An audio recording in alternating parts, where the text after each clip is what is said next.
Welcome back. So last video में हमने देखा था object restructuring and array restructuring.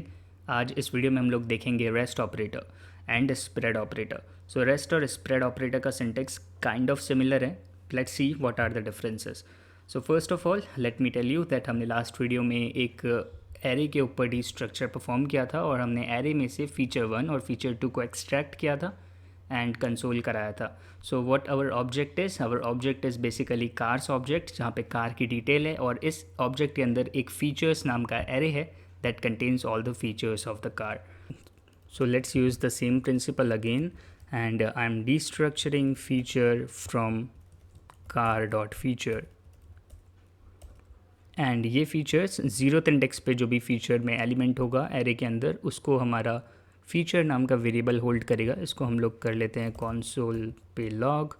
So console dot log, and by the way हम use कर रहे हैं क्वा का एक्सटेंशन। अगर आपने पिछला वीडियो नहीं देखा है so do check that out. So that's how I am getting the result in front of my code, and now I have one feature.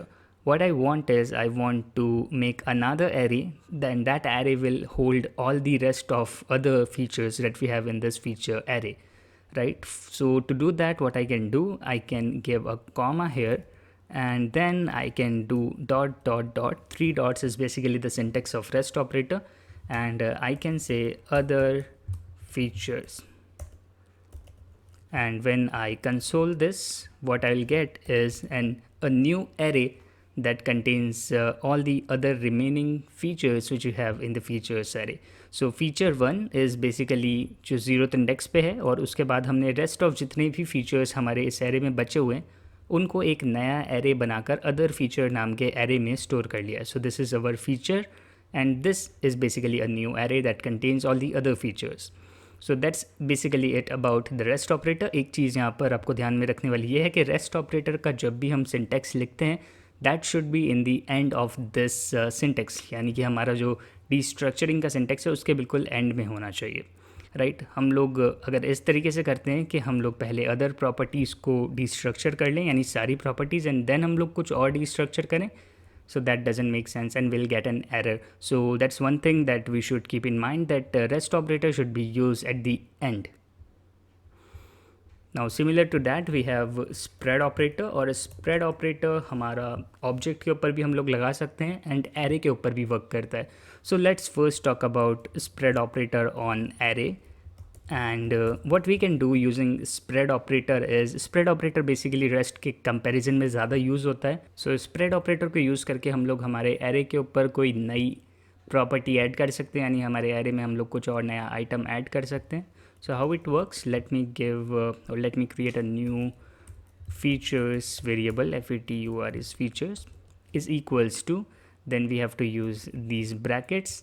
Then what I want, मैं चाहता हूँ मेरे फीचर्स के अंदर जितने भी फीचर्स हैं उस एरे के ऊपर मैं एक नया फीचर ऐड करूँ, यानी नेविगेशन सिस्टम, और इन दोनों के बाद मैं यहाँ पर एक नया एलिमेंट इस एरे के अंदर ऐड करूँ, एक नया आइटम ऐड करूँ using spread operator. So first of all I need that array. So what I can do, I can write dot dot dot again the same syntax, then car basically जो हमारा object है इसके अंदर हमारे पास features array है, so car dot features, comma लगा के अब मैं यहाँ पर अपना नया एलिमेंट ऐड कर सकता हूँ। So let me write something new in the feature, okay, and let me do console dot log, and अगर मैं न्यू फीचर को कंसोल लॉग कराऊँ सो यू कैन सी हमारे पास में आ रहा है नेविगेशन सिस्टम, और हमारे जो 2 और फीचर थे उसके साथ में हमने एक नया फीचर और ऐड कर दिया है। And that is happening because जो हमारा स्प्रेड ऑपरेटर है वो जितना भी एरे के अंदर जितनी भी वैल्यूज़ होती हैं उनको काइंड ऑफ स्प्रेड कर देता है एक एरे में। So that's why we have a single array with all the existing array element plus our new item. So that's how spread works in array. And now let me do spread in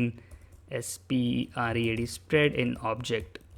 So spread works similarly in object also. So for example हमारा जो object है फ़िलहाल ID, company, model, year, price और feature को contain करता है। अब अगर मुझे इस ऑब्जेक्ट के अंदर एक नई प्रॉपर्टी ऐड करनी है, फॉर एग्जांपल की टाइप की, सो वो मैं कैसे ऐड करूँगा, लेट्स सी। सो आई से मैं एक और नया कांस्टेंट क्रिएट करता हूँ, const new car object is equals to, we have to write these curly braces, and in curly braces के अंदर हम लोग स्प्रेड कर देते हैं हमारे कार के पूरे ऑब्जेक्ट को, राइट हमारा कार का पूरा ऑब्जेक्ट जो फ़िलहाल है वो मैंने इस न्यू कार ऑब्जेक्ट के अंदर डाल दिया है। साथ में मुझे यहाँ पर ऐड करनी है एक नई प्रॉपर्टी, और मैं इस नई प्रॉपर्टी का नाम दे देता हूँ की टाइप फॉर एग्जांपल। सो की टाइप है हमारा manual, MANUAL manual, and let me do console.log और new car. So what I am getting is I am getting a new object, और इस ऑब्जेक्ट के अंदर में अगर मैं यहाँ पर आपको नीचे में दिखाऊँ, सो आउटपुट के अंदर you can see that now we have a new property in our object that is key type, and that key type is manual. So this is our new object. So using this हम लोग हमारे object के अंदर नई properties add कर सकते हैं, हमारी प्रॉपर्टीज़ को डिलीट कर सकते हैं, एंड इवन हम लोग हमारी प्रॉपर्टीज़ को अपडेट कर सकते हैं।